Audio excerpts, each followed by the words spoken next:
में नारियल बांधी आए, अभिषेक करे आए, क्या फल चाहिए? बोले वो तीसरी गली में एक रहती है, उससे ब्याह हो जाए हमारा।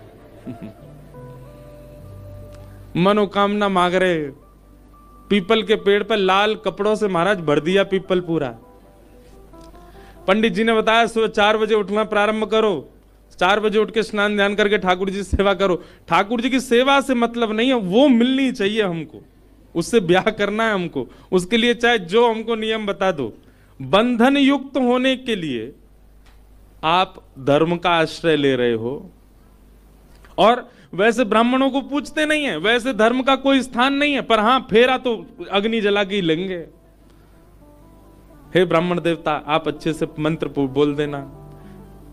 ब्राह्मण देवता हमें वो 7 वचन जो है बोल बोल के समझाना। आजकल तो फेरे ब्याह आदि तो देखने लायक ही नहीं रह गए।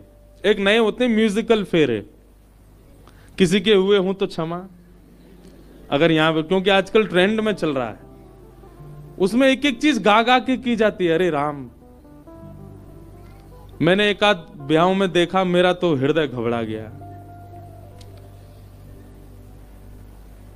कहां वेद मंत्र होने चाहिए, कहां पर मंत्रों की मर्यादा होनी चाहिए। अब तो उसका स्वरूप ही बहुत विचित्र होता जा रहा है विवाह का। आपको पता, आजकल ब्याहों में जिनका ब्याह होता है ना, वो कन्या और वर वे लोग भी पी लेते हैं। बाराती घराती तो ये लोग तो पीते थे, ऐसा सुनते थे, बारात में नहीं जाना भाई, उसमें सब लोग गलत काम। आजकल तो वो लोग भी पीते हैं जिनका ब्याह होता है, उसके बाद वो अग्नि के सामने बैठते हैं। कहां से आपका विवाह टिक पाएगा? कैसे आपके बालक श्रेष्ठ हो जाएंगे? मैं किसी को बद्दुआ नहीं दे रहा, ऐसा नहीं समझना। फिर आप चाहते हैं कि आपका संबंध, आपका वैवाहिक जीवन या आपका जो आगामी जीवन है वो बहुत शुद्ध हो। कैसे? प्रारंभ ही शुद्ध नहीं था, वो पूरा शुद्ध कैसे हो सकता है? किसी ना किसी को तो उसका पाप भोगना पड़ेगा। और क्षमा कीजिएगा, माता पिता के द्वारा किए गए इन पापों को कभी कभी बालक भोगते हैं, या बालकों के संतानों को भोगना पड़ता है। इसलिए कम से कम भैया, यहां युवा बहुत बैठे हैं, मेरी प्रार्थना है कम से कम ये विशिष्ट समय है। वैसे तो करना ही नहीं चाहिए कुछ भी गलत, पर इनमें तो बिल्कुल ही नहीं करो, जहां पर धर्म भी हो। एक बार मेरी कहीं कथा हुई, तो वहां कथा हुई तो कोई व्यक्ति आया, बोले महाराज जी हम अपने बेटे का ब्याह कर रहे हैं। मैंने किससे? एक कन्या है, वो रोज आपकी कथा में आती है, उससे ब्याह कर रहे हैं। मैंने कहा अच्छा। 1 साल पहले वो लोग मिले तो ब्याह हो चुका था। बहुत सावधानी से सुनो भैया, ये बीच में जो ये क्या खुशबू लुटा रहे हैं, आप पीछे से लुटा दो, ऐसे श्रोताओं के आगे आओगे तो सब बेचारे कथा सुनना भूल जाएंगे। हाँ, मच्छर मारने की दवा भी है क्या? जहां खाली कोई बैठा नहीं हो वहां घूमे आओ, और बाकी यहां कथा की सुगंधी फैलने दो। ये रेडीमेड सुगंधी से क्या होगा? लेकिन सुगंधी है, बढ़िया है, यहाँ मंच तक आ रही है। आप अच्छा फिर छिड़क रहे हो? अरे वहीं से घूम के चले जाओ। दे दो भैया, जगह दे दो इनको। बोलो वृंदावन बिहारी लाल। मेरा और इनका एक सही काम है, बस काम में थोड़ा अंतर है। सुगंधी दोनों फैला रहे हैं, मैं बैठ के ये घूम घूम के। अच्छा, मैं क्या बता रहा था, भूल गया। हाँ, तो एक परिवार ने कहा अरे चली गए क्या, इनको यूं को बेचारे घूम लें, खाली खाली जगह घूम लें। हाँ ठीक है, सुनो ध्यान से। तो एक कन्या रोज आपकी कथा में आती है, उसी से अपने बेटे का ब्याह कर रहे हैं। हमने कहा बढ़िया है, कर दो। अब ब्याह हो गया। पिछले वर्ष वो दोनों दंपति मिले, मैंने उनसे कहा, मैंने कहा हाँ जी आप ब्याह तो हो गया, आप कथा में तो आते नहीं। तो हंस के बोले महाराज जी हम कथा में इसलिए आते थे ताकि इनको ऐसा लगे कि हम भी आध्यात्मिक हैं। वहां इन्होंने हमको देख लिया तो इनको मन में, मैंने कहा वाह इतनी फ्रैंक हो गई अब आपकी, अपने पति के सामने बोल रही हो?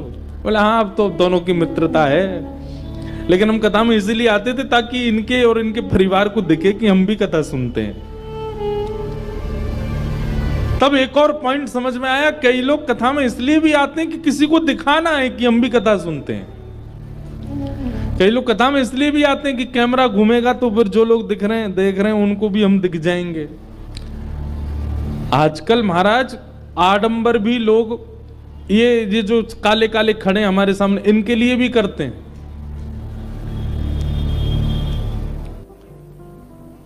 तो प से पाप, फ से फल, ब से बंधन। तो जो आप विवाह करते हैं और विवाह के लिए जब धर्म का आचरण करते हैं, उसमें भी आपका धर्म गिना नहीं जाता, उसकी भी काउंटिंग नहीं होती। बालकों किनारे में बैठ जाओ, प फ ब और फिर आता है भ। भ से बनता है भय। भय से किया गया भजन, भय से किया गया धर्म, भय से की गई साधना, भय से किया गया नाम जप, वह भी आपका कभी काउंट नहीं होता। भय से नहीं। जैसे ही बस चलनी चालू हुई ऋषिकेश से, कभी बस में गए बद्रीनाथ? मैं गया हूं एक बार, छोटा था तब गए थे।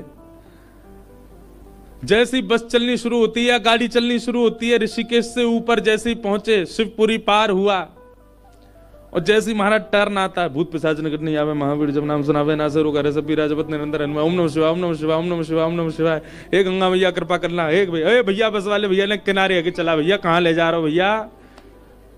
आपका यहां से लेकर के गंगोत्री तक, यमुनोत्री तक, जमुनोत्री तक, बद्रीनाथ केदारनाथ तक जो भय के कारण जो नाम निकलता है, वह भी कभी भजन में काउंट नहीं होता, क्योंकि वो भय के कारण है। कहीं मुझे पाप ना लग जाए, कहीं किसी का गलत मेरे साथ ना हो जाए, मेरे से एक अपराध हो गया, उसकी पीड़ा, उसके कारण गंगा जी को प्रणाम करना। भय, भय यदि मूल में है, पांचों चीजें यदि आपके मूल में हैं और आप भजन कर रहे हो, तो फिर आपका भजन नहीं गिना जाएगा।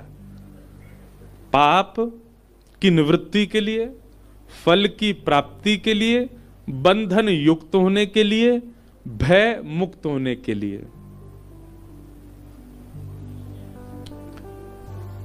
और पांचवा स्थान है म यानी कि मृत्यु। पूरा जीवन निकल गया लेकिन ठाकुर जी का स्मरण नहीं किया। जब लगने लगा कि अब हमारी मृत्यु पास आने वाली है, कान के ऊपर बाल सफेद होने लग गए, आंखन से, मैं कहा करता हूं, आंखों में पड़ेगा जाला, नाक से बहेगा नाला, लाठी से पड़ेगा पाला, जरा जिंदगानी। जैसे ही ऐसा जीवन होना प्रारंभ हुआ, अब महाराज कांपने लगी हैं, हड्डियां बिल्कुल साथ नहीं देती हैं, दांत मात कभी भी निकल के भागे, छींक आती, सबरे दांत निकल जाते हैं, आंखें बिना चश्मा के देखती नहीं है। ऐसी स्थिति हो गई है महाराज, 1-8 डिग्री टेम्परेचर कम होती 2-2 रजाई लगानी पड़ती हैं ऊपर। रात में विक्स लगाओ माथे पे, नाक पे, गले में, छाती में, तब जाके तो नींद आ रही है। ऐसी स्थिति में फिर भजन जब प्रारंभ होता है, ठाकुर जी कहते हैं पूरी जवानी निकाल दी है, पूरा बाल अवस्था निकाल दी, भजन नहीं किया मेरा। और अब जब रू रू कांपने लग गई है, तो फिर भजो हरि नारायण गोविंद। फिर नारायण को भज रहे हैं, गोविंद को भज रहे हैं, वृंदावन को भज रहे हैं, बद्रीनाथ को भज रहे हैं। जब तन में शक्ति थी, जब आपकी इंद्रियां मजबूत थी, तब तो मनाली प्रिय लग रहा था, हैं? और अब जब पूरी स्थिति खराब हो गई है, तो बद्रीनाथ दौड़े आए हो। ठाकुर जी भी कभी कभी जबरदस्ती बीमार करते हैं आपको। अच्छा एक बात देखी आपने, बद्रीनाथ केदारनाथ का है तो एल्टीट्यूड काफी ऊपर, पर उससे भी ऊपर लोग चले जाते हैं कई जगहों पे, वहां लोगों की बीमार नहीं होते। पर बद्रीनाथ केदारनाथ में आपको ऐसा कोई क्लिनिक हॉस्पिटल नहीं मिलेगा जहां मरीज नहीं भरे पड़े हों। सबकी सांस रुक गई, किसी को हृदय की बीमारी हो गई, किसी के कुछ हो गया, किसी कुछ। क्यों? ठाकुर जी दंड देते हैं कभी कभी। क्यों निकाल दिया पूरा जीवन मेरे बिना? वहां तब तो तुमको बहुत कुछ दिख रहा था, और अब जब सब स्थिति खराब होने लगी तो यहां दौड़े आए हो। अच्छा ठाकुर जी नहीं दे रहे, ठाकुर जी के जो नीचे के गण है ना, वो नाराज होते हैं, ठाकुर जी नाराज नहीं होते। इसलिए भैया पाप प फ ब भ म, ये याद रखना। पाप, फल, बंधन, भय और मृत्यु, इन 5 स्थानों में किया गया धर्म, इन 5 भावों में किया गया भजन, इन 5 भावों में किया गया नाम जप, इन 5 उद्देश्यों से भगवत स्मृति जब हम करते हैं, ठाकुर जी उसको कभी गिनते नहीं है। वो आपकी काउंट नहीं होती, उससे कोई पुण्य मिलने वाला नहीं है, उससे ठाकुर जी मिलेंगे नहीं आपको। इसलिए कहा धर्मस्य याप वर्गस्य नार्थोर्थायोपकल्पते नार्थस्य धर्मैकान्तस्य कामो लाभाय स्मृत।